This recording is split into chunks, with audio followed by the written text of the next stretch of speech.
Bonsoir Marcel. Bonsoir Pierre. Alors, je souhaitais te poser quelques questions concernant ton expérience vécue, ton expérience du handicap bien sûr, mais plus généralement de ce qu'est une vie pleine et entière. Et j'aurais aimé savoir notamment comment tu voyais les choses concernant la normalité, la notion de normalité, celle qui est la tienne, celle qui t'est renvoyée par la société. Il est très difficile d'intégrer sa spécificité. Entre autres, et particulièrement quand on a un handicap stigmatisant, comme le mien par exemple. Donc ça demande un travail, un travail de longue haleine. On entre dans sa normalité par le truchement du regard de l'autre. Donc on est en fait interdépendant. On est interdépendant.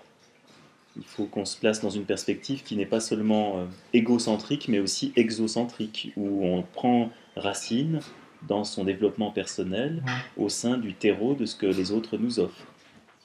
Le développement personnel repose sur l'interrelationnel. D'accord. Je pense que on se construit par rapport à l'autre, comme on se déconstruit par rapport à l'autre. Moi, ma norme a été construite par un jeu de miroir, de questionnement,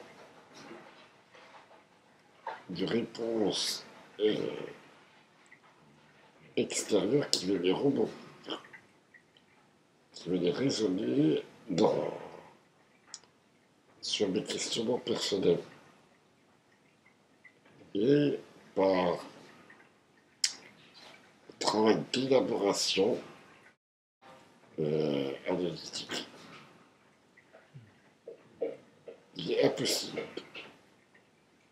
de se construire sans le regard et sans le recul que peut apporter l'autre. En tout cas, à mon sens. Et oui, là c'est bien une histoire de vie qui nous concerne finalement tous, dont tu es en train de nous parler. Arriver à assumer ce que l'on est, à l'accepter, pour à terme devenir soi-même. Ah, pour moi, c'est une réalité incontournable. C'est une vérité essentielle. Si on n'a pas compris ça, de toute façon, à mon avis, on tourne en rond. Trouver son être, être en accord avec soi, c'est essentiel, c'est incontournable. C'est ce que tu as thématisé notamment dans ton livre La présence à l'autre. Oui, entrer dans la présence à l'autre.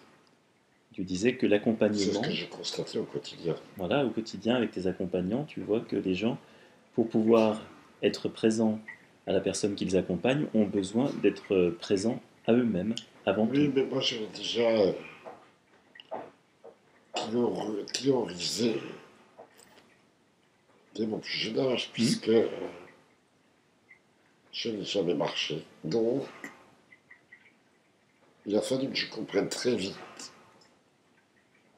que rien ne peut se faire sans l'autre et que rien ne peut se construire et se vivre sans une interaction volontaire et assumée. Donc, rien ne peut se construire sans dialogue. Hmm. Or, ce qui manque dans les sociétés, c'est le dialogue, malheureusement. Eh bien, merci beaucoup Marcel.